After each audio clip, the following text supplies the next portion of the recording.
പൊടി ചേർത്ത് വഴുതനങ്ങ മെഴുക്ക് പുരട്ടി എങ്ങനെയാണ് തയ്യാറാക്കുന്നതെന്ന് നോക്കാം. ഇത് ചോറിൻ്റെ ഒപ്പഴും ചപ്പാത്തിയുടെ ഒപ്പമൊക്കെ വിളമ്പാം. അതിനായി വെളിച്ചെണ്ണ ചൂടാക്കി അതിലേക്ക് കായപ്പൊടിയും മഞ്ഞൾപ്പൊടിയും 1 ടീസ്പൂൺ മുളക് പൊടിയും കൂടെ ചേർത്ത് കരിയാതെ മൂപ്പിച്ചെടുക്കുക. അതിലേക്ക് നന്നായി കഴുകി വെള്ളം നന്നായിട്ട് തോർത്തിയ വഴുതനങ്ങ കഷ്ണം ഏകദേശം 250 ഗ്രാം 300 ഗ്രാം ഉണ്ട്. അതും കൂടെ ചേർത്ത് നന്നായിട്ടൊന്ന് വേവിച്ചെടുക്കുക. അടച്ച് മീഡിയം ഫ്ലെയിമിൽ ഇടയ്ക്കൊന്ന് ഇളക്കി വേവിച്ചെടുക്കുക.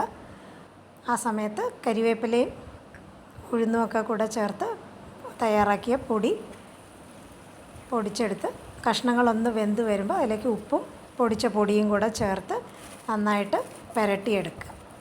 ഇത് നമുക്ക് ചൂടോടെ ചോറിനൊപ്പഴും അല്ല ചപ്പാത്തിക്കൊപ്പഴും വിളമ്പാം. എല്ലാവരും ഇതുപോലെ ഒന്ന് തയ്യാറാക്കി നോക്കുക.